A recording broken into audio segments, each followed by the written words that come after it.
puede grabar.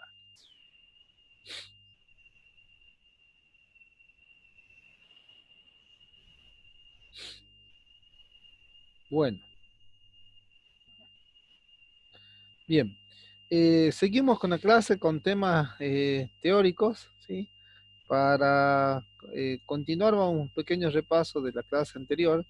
mm, Vimos un poco lo que es el diseño de investigación y el concepto. En el concepto de la diseño de investigación, a nosotros lo tuvimos como una estrategia general que adopta el investigador para responder al problema planteado. Este puede ser documental, de campo o experimental, ¿sí? El diseño de la estrategia, entonces, es la forma o el camino que va a optar el investigador para poder responder a un problema de investigación, ¿sí? Esa forma o camino entonces pueden ser de distinto tipo, documental, de campo, experimental. De tal forma que la estrategia va a estar definida por el origen de los datos, o sea, de dónde voy a obtener los datos. O sea, la manera de cómo voy a investigar se va a definir por algunos parámetros. ¿Sí?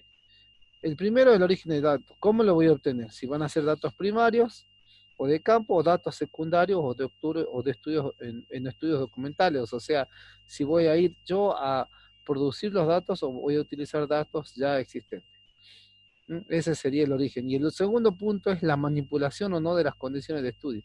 ¿Eso qué quiere decir? Que si yo llego a manipular las variables de estudio, estoy frente a un estudio de tipo experimental.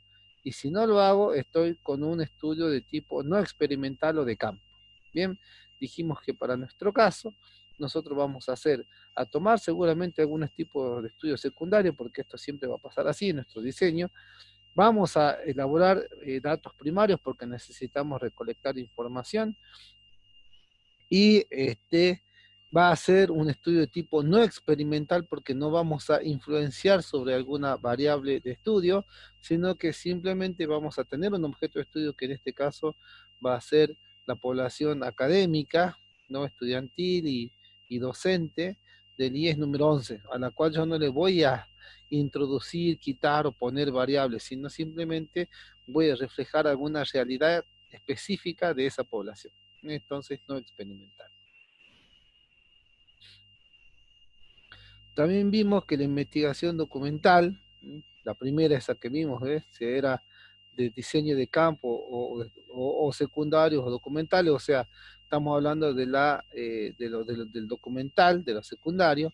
Esta a su vez es un proceso basado en la búsqueda, recuperación, análisis crítica e interpretación de datos secundarios obtenidos y registrados por otros investigadores en fuentes documentales, impresas, audiovisuales o electrónicas. ¿Qué quiere decir? Que en el diseño y la investigación yo puedo hacerla tomando solamente como referencia información o investigaciones que realizaron otras personas. Esas otras personas, o eso llamamos a estos datos de tipo secundario, y que pueden estar plasmados en fuentes impresas, audiovisuales o electrónicas. Algunas definiciones para aclarar, como por ejemplo el dato. El dato es una unidad de información que se obtiene durante la investigación. Según su procedencia, pueden ser primarios, de lo que son de elaboración propia, o secundarios extraídos por otro investigador. El dato. El dato es la unidad mínima de información de investigación.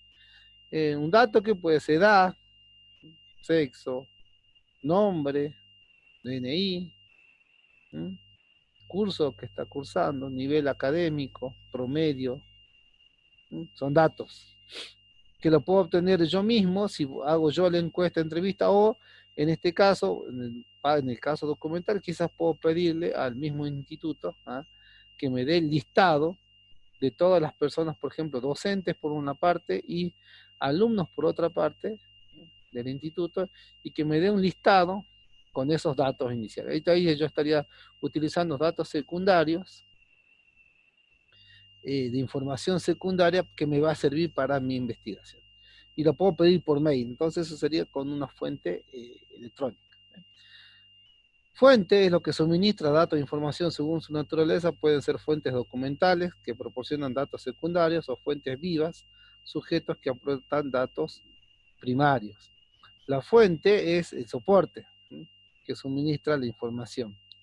Y ahí mostramos que pueden ser documentales, que ya mencionamos cuáles, pueden ser impresas, un diario, una revista, un libro, un informe, internet, ahí ya estaremos en electrónica.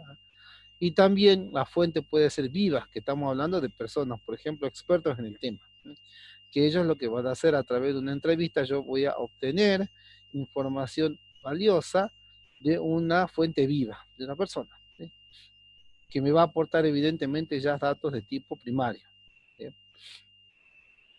Luego tenemos el documento, que es el soporte material, papel o digital, en el que se conserva y se registra la información. El documento es eso, ¿sí?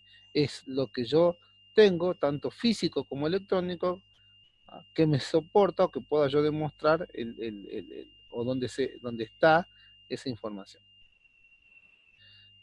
Luego, la investigación documental. Esto como para aclarar, ¿no?, que si bien es documental, no quiere decir que sea simple, que puede ser en los tres niveles: exploratorio, descriptivo, explicativo, que es lo que vimos anteriormente. Esta investigación documental se puede, o sea, solamente con investigación documental, o sea, solamente con investigación de documentos, puedo hacer la investigación de los tres tipos, en los tres niveles, tanto exploratorio, descriptivo o explicativo. Se pueden hacer los tres. Algunos tipos de investigación documental: monográfica. ¿Sí? Recuerden cuando le decía la clase pasada que era monográfica. ¿Qué era lo monográfico? Cuando íbamos a la secundaria nos decían, ¿no?, hagan una monografía. ¿Qué significaba hacer una monografía? Elegir un tema y ver información que existe, y en base a esa información elaborar o desarrollar ese tema. ¿Bien? Esa es una investigación. ¿Bien? Y solamente tomaba información secundaria, o sea, información que ya existió. La monografía no incluye datos primarios, no incluye la elaboración propia, es simplemente recopilar datos que ya existieron. También pueden hacerse medición de variables independientes a partir de datos secundarios y correlación a partir de datos secundarios. También lo vimos la clase anterior. Bien, que son tipos de investigación. O sea, yo puedo medir variables independientes a partir de datos secundarios, sí. Puedo medir por ejemplo, inflación, sería una variable independiente, nivel de ventas, nivel de costos, son todas variables independientes. A partir de datos secundarios, sí, por ejemplo, a partir de datos que la empresa ya tenga, sería, ¿sí? La inflación, por ejemplo, en el último 10 años, tomando todos los años anteriores hasta el 2019 incluido, por ejemplo, o hasta el mes de, marzo, abril, bueno, abril sería, por ejemplo, el dato que ya existe. Podría hacer estudios tomando esa variable con datos secundarios que ya existen. ¿Bien? Y esto de variables independientes significa que yo no voy a buscar una relación entre esas variables. Y también puedo hacer una correlación de datos correlación a partir de datos secundarios. ¿Eso qué significa? Que yo podría también a determinadas variables buscar una relación entre ellas. Por ejemplo, las causas, habíamos mencionado, bueno, en la clase anterior, podríamos decir, a ver, si existe o no correlación entre el nivel, socioeconómico de los alumnos y las calificaciones o el desempeño académico, por ejemplo. Ahí estoy haciendo una correlación de dos variables. Una que sería la variable independiente y otra dependiente, ¿sí? También hablamos de la investigación de campo, que consiste, ya terminando la documental o secundaria, vamos a la primaria o de campo. Esta consiste en la recolección de datos directamente de los sujetos investigados o de la realidad donde ocurren los hechos, que son datos primarios. Sin manipular variable alguna, el investigador obtiene información, pero no altera las condiciones existentes, y por eso es no experimental. Habíamos mencionado esto, ¿sí? Una investigación de campo simplemente significa ir al objeto de estudio, sea esto una realidad, sea una población, una empresa, un conjunto de personas, lo que fuese, obtener datos de tal como está, ¿sí? Y no tener que hacer una variación, o sea, no alterar las variables de estudio. Por ello es no experimental. Solamente de esta, o sea, esta es la característica principal de las investigaciones de campo, que evidentemente la nuestra. Nosotros cuando vayamos a hacer la investigación, nuestra propia investigación, vamos a elegir una población de estudio, seguramente serán estudiantes del IES, y si es muy grande, capaz estudiantes de nuestra carrera, solamente comercialización, ¿no? Y sobre los estudiantes de comercialización, por ejemplo, yo no voy a alterar nada, no le voy a, o sea, no voy a cambiar las condiciones que están viviendo los chicos hoy. No le voy a poner ni más computadoras, no le voy a quitar internet, ni poner internet, no le vamos a hacer nada, simplemente describimos lo que le está sucediendo con las clases virtuales hoy, tal como está sucediendo hoy, ¿sí? Sin sacar ni poner nada, sin alterar ningún tipo de variable. Y por ello es no experimental una investigación de campo y es su característica. Se utilizan datos secundarios como bibliografía, pero los objetivos de la investigación no se cumplirán sin la actuación de... O sea, ¿qué quiere decir esa parte? Que una investigación de campo evidentemente va a necesitar de investigación secundaria, sí. ¿Qué va a necesitar? Por ejemplo, y lo más importante, libros, ¿sí? Nosotros no hacemos una investigación así porque sí, no, nos basamos en contenidos ya anteriores, ¿sí? Que son las referencias bibliográficas, son libros, y esa que va a constituir luego nuestro marco teórico me va a ayudar a mí a que la forma de cómo voy a estudiar esté encuadrada en alguna teoría ya anterior, ¿sí? Porque si no estaríamos en una investigación atrás, sería una investigación explicativa. Cuando no se conoce mucho de un tema es explicativa. En el caso nuestro es descriptiva y nos basamos ya en cuestiones que ya sabemos que pasaron y que se conocen. Si nosotros hacemos una investigación, por ejemplo, de este tipo, seguramente vamos a tomar como experiencia algunas investigaciones similares, seguramente hay bibliografía también sobre cómo se realiza este tipo de investigación, también estamos tomando esa referencia bibliográfica, seguramente, vamos a tomar tipos, formas de muestreo también, o sea, todo en base a otro libro. Con que sea investigación de campo, lo que dice el segundo apartado, no significa que no se utilice datos secundarios. Sí o sí, seguramente se va a utilizar, y la más obvia y la más natural es la bibliografía. Es secundaria y también la necesitamos, a pesar de que sea una investigación primaria o de campo. La investigación de campo puede ser o de tener algunos tipos. Esta investigación de campo puede ser extensiva si se realizan muestras y o poblaciones enteras en el caso de censos, o intensivas cuando se concentran en casos particulares sin posibilidad de generalizar un resultado. ¿Qué quiere decir?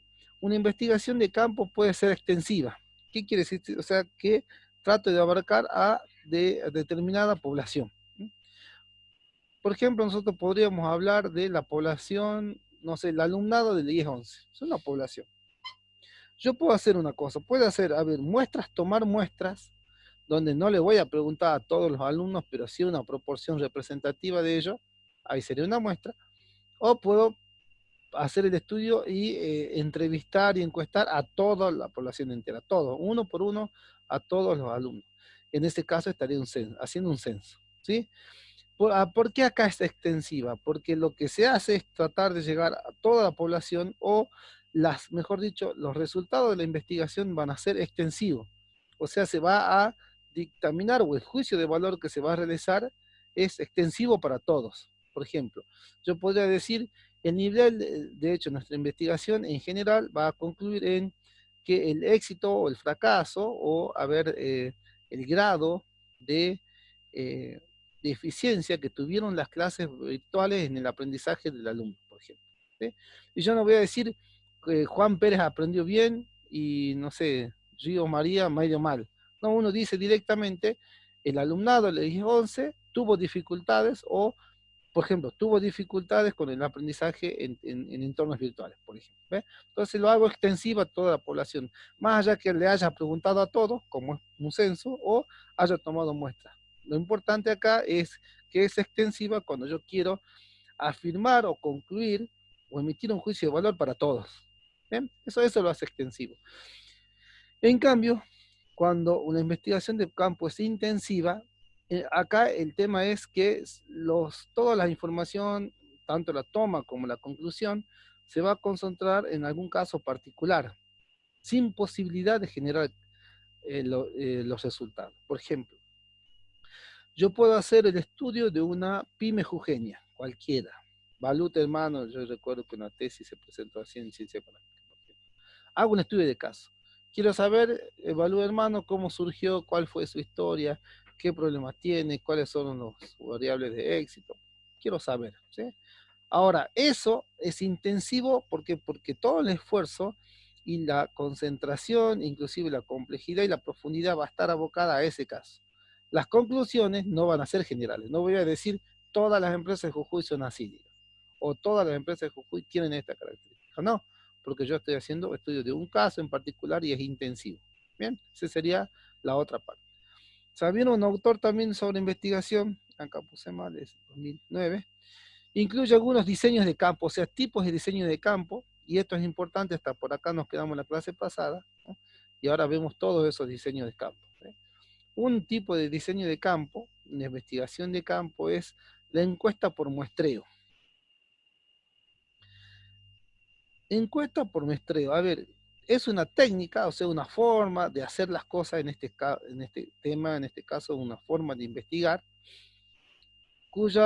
que se ve o se plasma como una estrategia oral o escrita cuyo propósito es obtener información. Se la conoce como un diseño transversal, ya que la información solo es válida para un periodo de tiempo. Técnica o estrategia oral o escrita cuyo propósito es obtener información.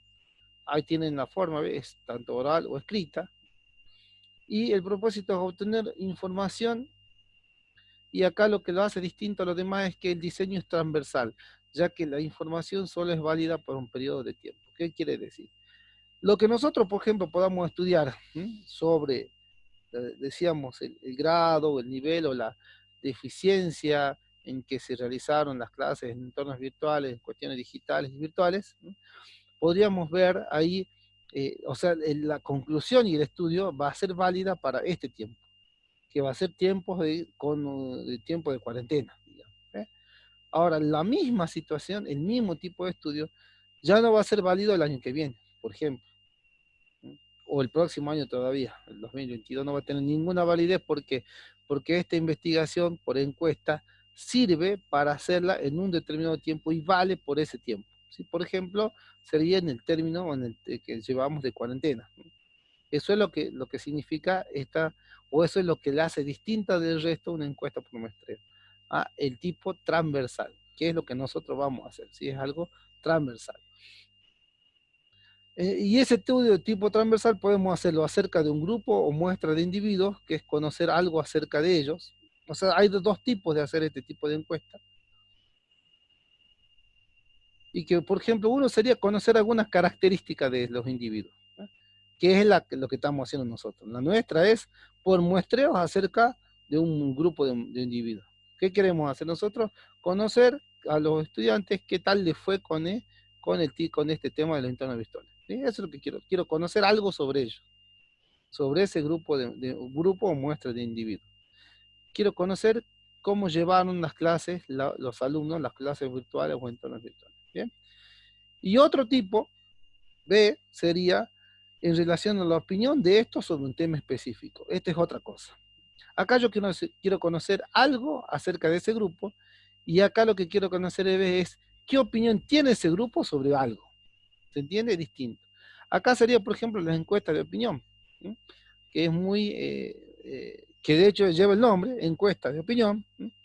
Que son las que llevan las encuestadoras eh, el- que utilizan tanto para medir la imagen de los gobernantes. ¿Lo escucharon? ¿Sí? Cómo está la imagen, a quién van a votar, qué tanta credibilidad tiene tal o tal eh, postulante, participante de elecciones. ¿Recuerdan eso? Bueno, antes de las elecciones se hacían que encuestas de opinión. O sea, lo que queríamos conocer, lo que se quisieron conocer es qué opinión tenía un grupo de personas, que sería la población. Puede ser, bueno, en algunos, en encuesta de opinión de Jujuy, sería la población jujeña, qué opinión merece de los candidatos tal, tal y tal. ¿Ve? Entonces ahí, esa investigación de campo estaba referida a una opinión sobre un grupo específico. ¿Mm? Que distinto es, B sería el otro, es una encuesta donde yo lo que quiero saber es cómo o qué características tiene un grupo determinado. La nuestra es esta, ¿sí? Y la otra de opinión sería, por ejemplo, como les decía, en el caso de las elecciones presidenciales y de encuesta de imagen, sobre todo. Lo más clarito, digamos, el ejemplo. Seguimos con la investigación de campo. Y el 2 era panel. ¿Recuerdan? Acá había encuesta, panel. El panel es un diseño, mire, fíjense, en acá ya tiene la primera característica, es que el diseño es longitudinal. O sea, que es una serie sucesiva de mediciones realizadas a un mismo grupo en intervalos regulares de tiempo para observar los resultados a través del tiempo. O sea, totalmente distinto a una encuesta. Un panel se busca un grupo determinado de personas, por ejemplo, su grupo de empresa también puede ser, y se realiza una serie de preguntas, o sea, un tema específico, en distintos intervalos del tiempo para ver cómo varió eso en el tiempo. ¿Sí? Por ejemplo, se le podría hacer ¿cuáles serían ejemplos de este tipo de panel? Se suelen hacer muchas de estas investigaciones, por ejemplo, con gente que está, a ver, en Alcohólicos Anónimos, por ejemplo, ¿sí? Entonces uno puede decir, a ver, cómo es la vida? Pues yo tengo un grupo de personas, ¿sí? Que ingresó, por ejemplo, a un lugar para rehabilitarse, por ejemplo, Alcohólicos Anónimos, y yo puedo hacerle una serie de preguntas, por ejemplo, que van a rondar en su nivel de vida o su satisfacción de vida o la felicidad, no sé, sobre ese grupo. Y después voy a hacer la misma encuesta, pero el año siguiente. Y al año siguiente, y al año siguiente, y al año siguiente. Por ejemplo, durante 5 años. Y ahí veo yo cómo reaccionó ese grupo frente a esa situación y a través del tiempo. ¿Qué es lo que fue pasando para el mismo grupo en distintas mediciones en el tiempo? Y ahí seguramente voy a tener más conclusiones. O sea, ¿qué diría? Bueno, que la gente al cambiar los hábitos de consumo, algunos dejaron de consumir y con el dejar de consumir, no sé, empezaron a estudiar, empezaron a trabajar, formaron familias, generaron propósitos de vida y les fue bien a 5 años, por ejemplo. ¿Sí? Entonces ahí voy viendo qué le pasó a través del tiempo. Eso es uno de los estudios más comunes que se hace sobre la eficacia que tienen, por ejemplo, programas como estos, programas para rehabilitar gentes que tienen dependencia y demás. Se hacen en general estudios de panel. Se busca el grupo y se lo mira en el tiempo para ver a ver cuáles fueron los resultados, sobre todo en este estudio o sobre todo en este tipo de tratamiento que no es inmediato, digamos, que justamente requiere de un tiempo prolongado para ver algún tipo de resultado. Por eso es que sería un ejemplo muy clarito, digamos, para este tipo. Este panel puede ser una encuesta que se aplique a una misma muestra en dos intervalos de tiempo. Como les decía, un panel puede ser una especie de encuesta, pero realizada en dos intervalos de tiempo. Ahí estamos en un panel, ¿sí? A diferencia de la encuesta es, lo decimos, transversal. Y un panel es como hacer una encuesta, pero en distintos intervalos. O sea, a lo largo del tiempo y sacar conclusión. 3. Serían estudios de casos. Ya habíamos mencionado esto de estudio de casos. Otro tipo de investigación de campo sería un estudio de caso. ¿Qué significa? Un estudio de caso es un objeto que puede ser estudiado en su totalidad. Ejemplo, una familia, una empresa, o uno o pocos individuos. Este diseño indaga de manera extensiva buscando profundidad en el estudio. Ya lo mencionamos, este estudio de caso. ¿Sí? Un estudio de caso es tomar una empresa, por ejemplo. Yo decía Valor Hermano. Y quiero saber algún tema en específico sobre esa empresa. Indago en profundidad, o sea, busco la mayor cantidad de información posible sobre ese objeto de estudio, que en este caso puede ser una empresa, puede ser un grupo de individuos, etcétera, ¿sí? Hay que ver ahí, dependiendo de el problema de investigación. Otro tipo sería ex post facto, que busca determinar causas en que se produjeron un hecho después de que ha ocurrido. No existe manipulación de la causa, esta investigación es considerada de tipo explicativo. O sea, este tipo de investigación busca determinar las causas que produjeron un hecho, pero después de que el hecho ha ocurrido. y con lo cual yo no manipulo. Que, por ejemplo, podría hacer un estudio ex post facto, podríamos decir, a ver, de la población jujeña después del coronavirus. Termina el coronavirus, termina todo se levantan, digamos, todas las medidas de flexibilización, y yo quisiera saber cómo quedó, qué es lo que pasó después de eso, ¿sí? Después de haber terminado ese hecho. Bien, igual esto no vamos a hacer nosotros, pero por lo menos para que tengan alguna idea. Otro censo, que a diferencia de la investigación muestral, el censo busca recabar información de la totalidad de la población, ya lo dijimos esto. Lo malo del censo tiene un alto costo de investigación. O sea, en la medida posible siempre sería bueno hacer un censo. O sea, tomar a todos. Por ejemplo, nosotros quisiéramos saber cómo le fue al alumnado de la IES 11. Lo ideal sería que todos nos respondan y que vayamos a buscar a todos, ¿sí? Y tratar de llegar a todos, pero eso va a ser muy difícil. Entonces, lo que te termina haciendo es una muestra que sea representativa para que luego la conclusión sea para todos. Ahí habrá que, bueno, hay metodología para ver cómo se define la muestra, cómo se la selecciona, cuáles son los niveles de probabilidad de error, porque como no voy a como no voy a atender a todos, no voy a preguntarles a todos, seguramente eso va a generar un error. Entonces eso también hay que ver cuáles son las probabilidades de error y demás. Bien. Pero básicamente un censo es eso. Es una investigación de campo que busca abarcar todo. La investigación, después venimos a la tercera, si la otra es la investigación de tipo experimental o diseño experimental, que simplemente lo nombramos porque nosotros esto no vamos a hacer. Que es un proceso que consiste en someter a un objeto o un grupo de individuos o determinadas condiciones, a determinadas condiciones, estímulos o tratamientos.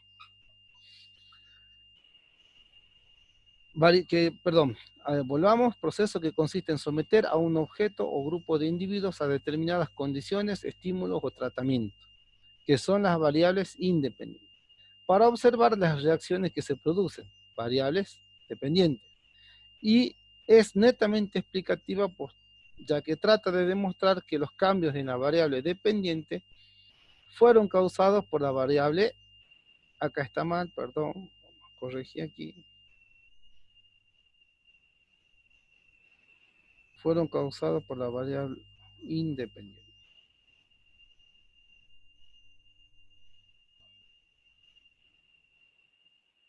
Listo. Bien.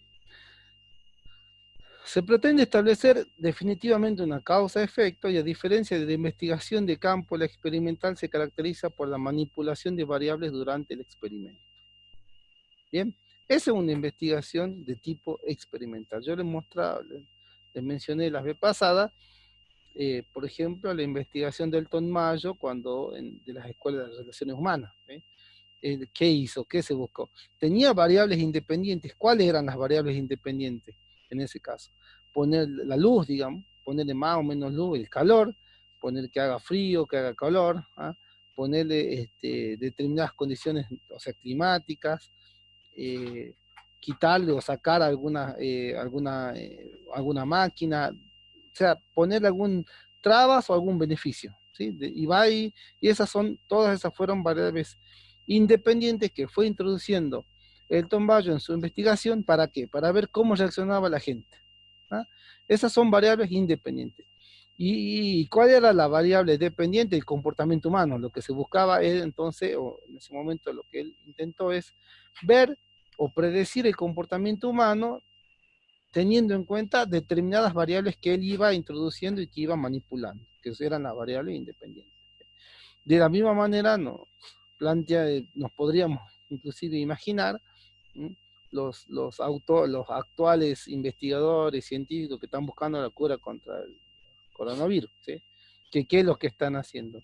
Tienen la muestra, saben el virus, lo entienden, tratan de estudiarlo y le van introduciendo, ¿no?, determinadas anticuerpos y demás para ver cómo reacciona. Y irán cambiando hasta que eso se pueda dar un resultado positivo, ¿sí? Pero básicamente lo que hacen es eso, es ir introduciendo determinadas variables independientes buscando un resultado de la variable dependiente que sería el virus, ¿sí? Y ver cómo se va modificando a través de eso, de esos intentos, ensayos que harán ellos. Bien, eso es un diseño experimental. Es tener la posibilidad de manipular variables durante el experimento o el trabajo de investigación, que en investigaciones de campo no la teníamos. Recuerden, en investigación de campo no hacemos eso. Bien, vamos ya un poquito, acá nos quedan 3, 4 filminas, porque lo que nosotros queremos acá ya llegamos al problema de investigación, que es lo que nos urge por ahí un poco ver, ¿sí? Para que vamos apuntando un poco más nuestra tarea, nuestra actividad, y empezamos a definir el problema. Fíjense, problema es todo aquello que amerita ser resuelto. Si no hay necesidad de encontrar una solución, no existe tal problema. Esto lo entendemos, ¿sí? Problema es todo aquello que primero tiene solución, y segundo, que esa solución, que sirva para algo resolverlo. Si no, no existe problema. O sea, si no hay insuficiente mérito para resolver esa inquietud, eso desconocido, no existe un problema. Sí, esto es para cualquier, no solamente para una investigación, sino por los ámbitos, inclusive de la vida. De hecho, yo recuerdo mucho en alguna clase de metodología de investigación, que nosotros sabíamos, de hecho, bueno, se los comento acá, que también es parte teórica, hay una diferencia entre un problema y una restricción. Y esto sirve muchísimo a la hora de investigar, porque un problema es algo que tiene solución. Como definición, un problema es todo aquello que me amerita ser resuelto, o sea, que tiene una posible solución. Yo puedo resolver un problema. Y la otra segunda condición o característica es que valga la pena resolverlo, porque si no, ni me preocupo, ¿sí? Esto es distinto de las restricciones. ¿Por qué? Porque una restricción no tiene solución. Una restricción simplemente es un hecho de la realidad, algo que sucede, ¿no? Y por lo cual yo no tengo forma alguna de solucionarlo. Entonces, yo me debo concentrar en los problemas de investigación como de la vida. Así nos explicó nuestro querido profesor en algún momento. Y a las restricciones simplemente tengo que aceptarlas y ver cómo poder lidiar con ellas sabiendo que no puedo modificar nada. Por ejemplo, la muerte es una restricción, ¿sí? Sobre eso no puedo hacer nada, simplemente puedo aceptarla, ¿sí? Y tratar de llevar el camino después de la muerte, se nos va un ser querido, pero no puedo hacer nada, o sea, no puedo seguir en ese momento si yo sé que no es un problema, no puedo hacer nada por eso, tengo que aceptar. Es importante entonces distinguir los problemas de las restricciones. Los problemas se resuelven, las restricciones no. Simplemente las tengo que aceptar y aprender a convivir con ellas, o a saber que existiendo la misma, yo tengo que, diseñar de nuevo la investigación o diseñar de nuevo mi vida, digamos, si yo entiendo que está la restricción, ¿sí? Eso es muy distinto, porque muy importante, insisto en el tema también personal, ¿sí? Nosotros como seres humanos en general, ¿qué nos pasa? Pasamos mucho tiempo pensando que tenemos un problema y tenemos una restricción, en realidad. Por ejemplo, y vamos a temas más fáciles de entender para todos. Terminamos una relación amorosa. ¿Es un problema o una restricción? ¿Entiendes? Si yo pienso que siempre es si hay una posibilidad de resolverse, es un problema. Pero si, por ejemplo, es algo que ya no da para más y se terminó, es una restricción. De nada sirve que yo siga pensando en eso, porque puedo pasar toda la vida centrándome en eso que no voy a poder yo resolver. Si en cambio considero que es una restricción, y bueno, aprendo a vivir con ello y hago el camino nuevo, digamos. ¿Se entiende? No, eso que son temas concretos sirve, como les decía, tanto para un problema de investigación como para, inclusive, la vida. Es muy importante, digamos, saber distinguir los problemas de las restricciones. Bien, algunos tipos de problemas prácticos como problemas de investigación, o sea, dos tipos o clasificación de los problemas son problemas prácticos, algún económico, social, educativo, de salud, administrativo, otro. Lo nuestro, lo que nosotros queremos hacer, que es un problema práctico. Queremos resolver un problema práctico. Y después tenemos problemas de investigación profunda o más profunda que esta, ¿sí?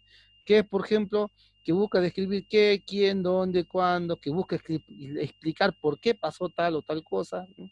Sobre todo esto ya propio de las investigaciones explicativas, o aquellos que inclusive buscan predecir cuáles serán los efectos de tal, tal, cuáles serán los efectos de coronavirus, cuáles serán los efectos de tal, ¿eh? Eso ya es de investigación. El problema de la investigación, entonces habíamos separado en dos, dividido en dos, ¿sí? Problemas prácticos, que son dificultades o anomalías, discrepancias entre lo que es y lo que debiera ser. O sea, yo conozco el objeto de estudio, sé lo que le está pasando, pero tengo alguna discrepancia, o sea, hay algo que no me sirve. Por ejemplo, la inflación, el desempleo, ¿no? Acá está como ejemplo. Inflación, desempleo, ¿no? ¿Qué son? ¿Conozco la inflación? Sí, conozco algunas causas, también la puedo ver, ¿sí? Pero un problema práctico, por ejemplo, es ver cómo resolverla, ¿sí? O sea, no me gusta lo que está sucediendo con la inflación y trato de resolverlo. Es un problema práctico. El desempleo, ¿por qué sucede? ¿Puedo estudiar las causas? Sí, de hecho, sería una parte, o sea, digamos, la investigación. El problema de investigación es conocer las causas del desempleo, es un problema de investigación, propio de investigación. ¿Y cómo resolver el desempleo? Un problema práctico, ¿se entiende? Es distinto. Cuando yo quiero conocer las causas, estoy hablando de un problema de investigación o de conocimiento. Y cuando yo quiero resolver ese mismo problema, sabiendo que ya existe y inclusive sabiendo cuáles son sus causas, ya estoy buscando resolver un problema práctico. ¿Sí? ¿Qué sería esto? ¿Ve? Problema de investigación, o sea, problemas de investigación o propios de conocimiento, o también llamado cognoscitivo, son interrogantes a cuestiones de la realidad que aún no conozco. Por ejemplo, quiero conocer las causas de, no sé, del coronavirus, por ejemplo, no sé, de algo que no conozco todavía. O de alguna enfermedad que todavía no sé por qué. Cáncer, no sé si se saben todas las causas. Creo que se indagan, pero todavía no se sabe muy bien al final qué es lo que produce. ¿Eh? Son problemas de investigación o de conocimiento. En cambio, estos son problemas que requieren una aplicación meramente práctica. Tratar de resolver algo que perjudica o disgusta a la población en general. ¿Sí? Siendo esto así, lo desconocido se plantea como un problema para el investigador. O sea, lo desconocido se plantea como un problema para el investigador quien se plantea preguntas sobre lo que no conoce e intentará responder mediante la labor investigativa. ¿Qué quiere decir esto? Que para el investigador el problema es no conocer algo. Para un investigador, lo desconocido se transforma en un problema. O sea, yo no conozco algo de la realidad y eso me genera a mí un problema. Y por ello yo quiero resolverlo. ¿Y cómo lo resuelvo? A través de toda la labor investigativa, o sea, diseñando la investigación, yendo la investigación y demás, ¿sí? Que es lo que estamos viendo. Problemas prácticos y conocimientos, y de conocimiento, algunos ejemplos, miren. Problemas prácticos, por ejemplo, el desempleo, lo que yo les decía, el desempleo es un problema práctico. La gente no tiene empleo, ¿cómo lo puedo solucionar? Y aquí podemos investigar cómo yo puedo resolver el tema del desempleo en Jujuy. Y algunos dirán, bueno, tenemos que apuntar a tal actividad económica, reforzar esto, ¿ah? Incentivar tales actividades, por ejemplo, el turismo, no sé. En mi caso particular, yo digo que la incentivación tiene que ver con las nano y las microempresas, o incentivar al pequeño productor, al pequeño empresario, emprendedor. De hecho, Jujuy tiene más del 40% de ese tipo de emprendedor. Bueno, entonces ahí eso sería, se podría resolver ese problema en la investigación, ¿sí? Para buscar una solución al desempleo. En cambio, los problemas de investigación, un problema de investigación sería cuál fue la tasa de desempleo durante el primer semestre de 2013. O sea, ahí yo ya tengo que averiguar con la investigación cuánto fue el desempleo en ese periodo de tiempo. Yo quiero conocer cuánto fue. En cambio, acá no quiero conocer cuánto fue. Ya sé que hay desempleo, lo que yo quiero es resolver. ¿Se entiende? Acá es conocer y acá es tratar de resolverlo. La delincuencia. Otro problema en investigación social. Y acá eso es un problema práctico. Un problema en investigación es conocer cuáles son las causas que originaron la delincuencia. ¿Se entiende? Esa investigación y este es un problema práctico. Aquí yo no conozco la causa, quiero conocerla. Acá, sabiendo que existe delincuencia, quiero saber cómo pueda disminuirla, digamos. Lo mismo que el desempleo. ¿Se entiende? Eso es un problema práctico y un problema de investigación. Son distintos. Nosotros, básicamente, ¿a qué vamos a apuntar? a un problema práctico. La clase virtual en entornos virtuales. No quiero saber las causas de por qué los chicos no acceden a internet, no tienen computadora o los profesores no saben manejar cuestiones digitales. No quiero conocer las causas.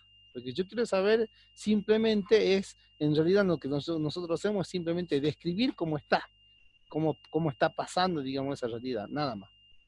Ni siquiera quiero resolverlo tampoco, ¿sí? Aunque describiéndolo seguramente voy a avanzar mucho sobre algún tipo de sugerencia, con lo cual nuestra investigación más bien siempre va a llegar a un tipo práctico, ¿sí? Una solución práctica, más que de una investigación en sí o de conocimiento. Algunos tips, digamos, ¿m? Tips, muy a la moda los tips, ¿eh? De cómo plantear un problema de investigación. Inicialmente tendremos entonces un tema general que siempre va a ser complejo. Que el tema de investigación siempre es lo primero que se hace, ya digamos, en términos de experiencia, es que es acotar o delimitar el problema.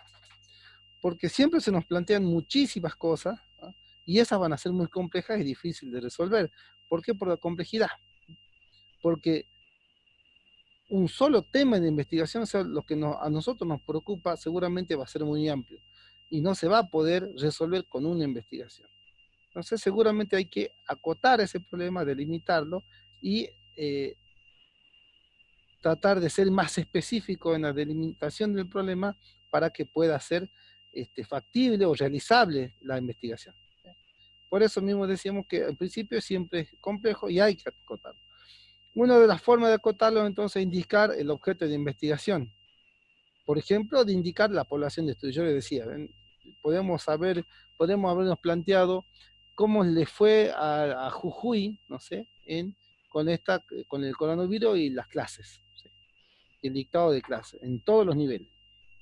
Estaría bueno, pero no está a nuestro alcance, ¿sí? Y es muy difícil de hacerlo, seguramente se puede hacer, pero va a ser difícil por lo menos para nosotros. Acotamos el problema de investigación, lo delimitamos y nos vamos a 10, 11. Y ahora lo estoy acotando más, vamos a los alumnos de comercialización, se acabó, ¿sí? Tengo que precisar el tiempo en que se realizará, seguramente, qué va a ser en este tiempo, en este lapso de tiempo.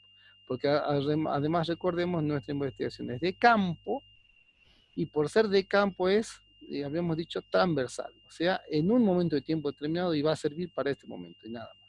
No es longitudinal o con series de tiempo, a través del tiempo. Bueno, luego vamos a tener que diseñar la investigación, ya dijimos, si vamos a hacer primaria, si vamos a hacer secundaria, ¿ah? Si vamos a hacer la encuesta que habíamos hablado, si vamos a hacer un panel no, porque ya el panel ya habíamos mencionado es por tiempo y esta no, entonces más vamos a la encuesta. Luego no, vamos a hacer un censo, sí, posiblemente hagamos un censo y no un muestreo, porque ya no van a ser tantos alumnos y vamos a referir solamente a los alumnos de comercialización. Vamos viendo, es diseño. Y luego seguramente el otro paso muy importante es revisar el material bibliográfico, importantísimo. Marco teórico lo vamos a ver luego, pero es lo que me define a mí cómo voy a investigar. ¿En base a qué? Ese material bibliográfico es nuestro marco teórico. ¿Bien? Acá dos cuestiones cortitas. ¿Qué es el planteamiento de un problema en la investigación? El planteamiento de un problema consiste en describir de manera amplia la situación objeto de estudio, ubicándola en un contexto que permita comprender su origen y relaciones. ¿Qué significa esto? Que para formular un problema de investigación, bueno, según Arias, que es nuestro autor, que estábamos tomando el librito que yo les pasé, estamos tomando como base bibliográfica, él sabe o distingue el planteamiento del problema, el planteamiento de la formulación del problema en la investigación. Y dice, el planteamiento es amplio, es una cuestión técnica, ¿sí? Dice que el planteamiento es describir de manera amplia la situación objeto de estudio, ubicándola en un contexto que permita comprender su origen y relaciones. Entonces, ¿qué es el planteamiento? Es describir ese problema, pero de manera amplia. En cambio, la formulación del problema, acá van a ver, es la concreción del planteamiento en una pregunta precisa y delimitada en cuanto a espacio, tiempo y población. Este es el librito que nosotros sacamos, ¿sí? Ahí dicen, ¿ven? Frías Arias, 2006, es la cita bibliográfica, que nos menciona que el planteamiento, la formulación es la concreción de ese planteamiento. O sea, lo que yo hago es primero plantear el problema de investigación y ahí yo planteo de manera amplia y general qué es lo que yo quiero resolver, y cuando hago la formulación del problema de investigación ya soy más concreto y esa concreción lo veo en espacio, en tiempo y en población. O sea, la manera de ser más concreto es especificando el espacio, el tiempo y la población. El tiempo, ya dijimos, este año o este periodo de tiempo, este ciclo lectivo, por ejemplo. ¿Ah? La población, ya dijimos, que vendría a ser alumnos del IES 11, y el espacio, bueno, también dentro del instituto, digamos, IES 11. Esa sería, digamos, nuestra delimitación en cuanto a la formulación del problema, un poco para hacer una distinción más que todo técnica sobre lo que es la formulación y el planteamiento. Seguimos como la formulación. Bueno, un poquito para terminar ya. La formulación del problema implica la delimitación del problema, ya mencionamos anteriormente, que básicamente es indicar, delimitar un problema de investigación significa indicar con precisión el interrogante formulado. ¿Cómo lo hago? Buscando espacio, tiempo o periodo en que será considerada la investigación y la población involucrada. O sea, cuando yo estoy formulando un problema, lo que estoy haciendo es delimitando el problema. Y lo delimito cuando yo pueda precisar espacio, tiempo y población. Ya lo dijimos. ¿Sí? Ahí, o sea, la formulación es la delimitación del planteamiento del problema de investigación. Es la delimitación. Es la precisión que se realiza sobre esa primer gran duda o la primera interrogante que surge, se delimita, se precisa cuando yo manifiesto espacio, tiempo y población. Y después, bueno, de la delimitación del espacio es muy importante que la pregunta se realice en el ámbito, el lugar donde será tratado el estudio. Acá ya les acabo de decir, delimitación de espacio, en nuestro caso, IES 11. Ejemplo, ¿cuál fue la tasa de analfabetismo en el estado Vargas, Venezuela, para el año 2003? Ahí está todo, fíjense. ¿Cuál fue la tasa de analfabetismo en el estado Vargas, Venezuela, para el año 2003? Espacio, Venezuela, estado de Vargas. Población, después teníamos población involucrada. Analfabetismo es población. Sí, población de Venezuela, esa sería la población, la variable de población de Venezuela, en el estado de Vargas. Y el periodo de tiempo, 2003. Bien, ahí está. Ahí estarían las tres variables que hay que precisar a la hora de formular un problema o delimitar un problema. Espacio, tiempo y población. Bien. Hasta acá, chicos, yo tenía planteado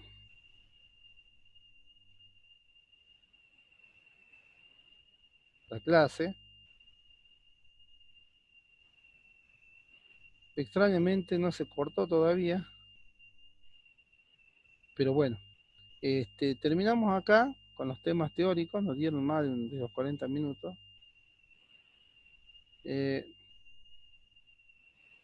Terminamos aquí de grabar.